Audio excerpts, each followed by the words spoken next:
Good afternoon, everybody. So today I wanted to talk to you about how the narcissist has something else at work, that something else is at work in the narcissist. That at some point in time, the narcissist has a dark entity or something demonic attached to them.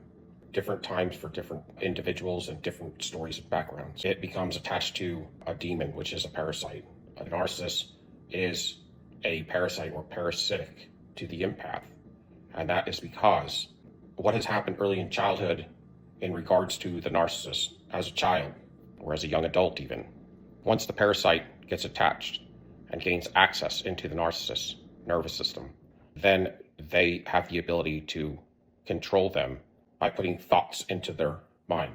And these thoughts are thoughts that rush in to consume a young child as they become the narcissist with fear and anxiety and depression. They make them believe that the world is against them, in that not realizing that the true threat is not coming from the outside as they believe, but that it is coming from the interior of the host, of their own person. They get the child to believe that everything that is evil is coming from the outside, because a parasite or a demon is something that is hidden in there. And that's where the narcissist, for instance, doesn't know truly what is going on. To some degree, they're kind of unawoke for the most part on what is happening. The parasite is taken over. Because the narcissist, for instance, is able to deceive you, gaslight you, bold-faced lie to you, walk around in their arrogance and their persuasion, their charm. What you're seeing there is all from the control of the parasite. And they have the ability to deceive and to convince us here on the outside of that host. But they also have to deceive the host into believing that they are non-existent. They have to deceive the narcissist into believing that everything that they're dealing with that is a hardship is coming from the outside. So if they can get them to believe that the true issues that they are dealing with are coming from the outside, they will never look inside. The demon has to feed, or the parasite has to feed. They have to feed off the narcissist, but they have to get the narcissist to bring them supply, fuel. But they also have to get the narcissist fed as well, or convinced. So they got to feed them enough to convince them. They need to prop the mask up. The ego is the mask, the false self. The narcissist, the host, has to believe that they are a success. They got them running around, getting outside validation, looking for success. So that's why everything is based on outside validation, meaning your reaction from the outside towards them. How you react when you are with them is how they gauge how well they are doing. They cannot believe in themselves, who they are. Meaning we can be in a bad environment and still know, as much as people could hammer us that we're doing the wrong thing, that we are doing right, if that's the case. Because inside, we can validate ourselves. Because we know truth. We know what is right and what is wrong, what we're supposed to be doing. We know how we're supposed to treat people because we understand love. Where they went wrong was the absence of love. When they decided never to love again, these things really take over. So they have to get the narcissist, meaning the love, the admiration. Adoration is what feeds the mask, ups up the mask, and validates the mask in the narcissist. But the parasite loves the hurt and feeding off the hurt and the pain and the emotions, the hurtful emotions that they cause on others. And when you get intimate and have intercourse with these individuals, intimate in your emotional level, in your emotional field, over a period of time, they also leave pieces of them with you, because a parasite is always trying to expand. And that's why it's insatiable. You can never satisfy a parasite. It continues to gain more ground. What the parasite wants to do, that's why you always have this rumination when you leave the narcissist. You want them even though you know it is to your demise, because this has become a parasitic spiritual orchestration, and it leaves its mark with you, hoping to transform you into what the narcissist has become. And if they can get you through the betrayal and through the pain to walk in unforgiveness towards the narcissist, then the narcissist will have won. The parasite will have won. But the pain and the hurt and all of that neglect and lying and cheating and stealing, the devastation that they leave in their rear view is all feeding the parasite that's working through the narcissist to supply its needs and to expand itself. They have to trick the narcissist. So the host or the narcissist child is consumed with fear and anxiety, thinking the world is against them, not realizing that the true danger is coming from within. The demon needs a host, and so the narcissist needs people to validate them, to prop up that ego. The narcissist is a parasite, so the demon is a parasite. They're feeding off the hurt, the emotions of others, and suffering of those all around them. The demon has to trick the host or the narcissist. And this is why that they project onto others and blame others for their actions and thoughts. They blame and shift them onto others, accusing them of what they are doing, because they have the narcissist convinced that what they are doing is what their love partner is in fact doing to them. And that is so that the narcissist, for all of their actions, the demon has the narcissist blame shift everything evil that they are doing via the demon or the parasite, that you are doing it. And it keeps the narcissist from ever looking inside, to always running around and chasing more and more supply, to never being alone. Because if the narcissist to go inside, they would find that they're not in control of themselves at all. They're always blame shifting and have absolutely no responsibility for anything that they do. So what you are seeing in the narcissist are really the traits of the parasite or the entity that has possessed the host, taken over the host. And that's why they can never self-reflect. And at the first instance of any kind of criticism, which could cause them to have to self-reflect, causes them to rage, to fly off the handle, so that either one of two things will happen. You'll be afraid or walking on eggshells in fear of not causing those kinds of situations to occur in the life of you and the narcissist again, so you will avoid them at all costs. Number two, it gets the conversation to end and to never go any further into self-reflection through that criticism. That's why these individuals are all playing from the same playbook, because they're all dealing with entities that have, in their parasitic state, taking over the host. That's why they run on a covert level, meaning they camouflage themselves. And that's why the narcissist cannot process any of their actions, responsibilities, or emotions, that they have to blame shift it, project it onto others, and be convinced that the threat is coming from the outside when in fact it is coming from the interior host. That's why they cannot change. They are fixed, and they continue on a cycle of this circle to nowhere. And that's why a lot of times you see different things, meaning they have shame because they have the ability to process negative emotions, or at least understand them to some degree, even though they're twisted. They have to feel some of this shame for the burden that they cause everybody else to bear.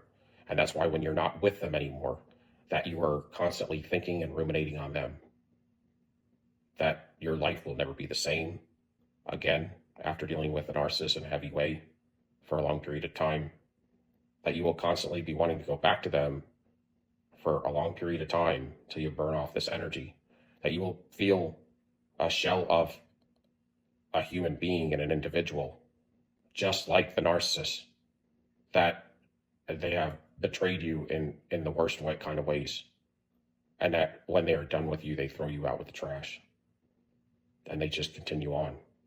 The narcissist does know that they are doing evil. They do walk in shame because they know the hurt that they cause, but they have very little power over it, if any at all. And you know this by not having any cases of recovery. The narcissist would have to want to change before that could ever be dealt with any further, before they could ever extract the parasite. Because you can't extract a parasite from somebody, a demonic parasite, if in fact they like who they are, or they are convinced that there is no parasite. But they are at some point so entangled with the parasite that it's almost impossible to extract the parasite without extracting or affecting the individual.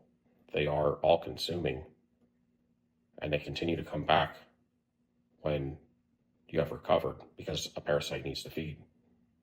The narcissist, the demon is in full control of the narcissist. That's why they can turn it off and turn it on. There is a mechanism of control there. And it's all beyond the narcissist. There's something, a mechanism that is in control of switching on and off and controlling the host. But the narcissist is gotten addicted as well, so they walk in the addiction at some point. And the addiction takes over as well. The addiction to human supply, to get that outside validation. So they have also hijacked their endocrine system. And a lot of times when you see the charm, when you see them operate with the bold-faced lies, they are either convinced of it, or you're seeing the entity in charge there. The charm, the charisma, the pompous attitude. The shame comes because there's nothing in the narcissist. They're just a shell. So they know they're fake at some point. But it all starts from the narcissist going down this road of a lot of times a learned behavior at a young age, when they decide to people please their narcissist hierarchy, to do as they're told, to get validation from that individual. They become like that individual because they copy their words, they copy their tone of voice and their mannerisms to suit the narcissist hierarchy. And then it leads to access. Then access, the door is opened to this not only attachment, but the indwelling of this parasite. We all have innate spirits. And so as the other children are in and amongst the hierarchy of the narcissist, they also have other outs. They also have other ways of dealing. You can people please. So for instance, the scapegoat people pleases in the love of them, to love them and to help them, but they don't fall into the trap of giving up on love. So that's where the innateness comes in. You are innately an individual when you are born. Whether you cultivate that as a young child or young adult or not is up to you. That's why you see a lot of times the different directions, is because I do believe that it doesn't matter what family you grew up in. Who you are today and who you will become was inevitable.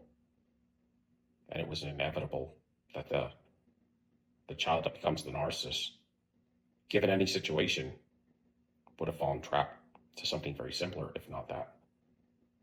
It's my own theory, my own thoughts on this topic, because it's obvious that you're not just dealing with the individual.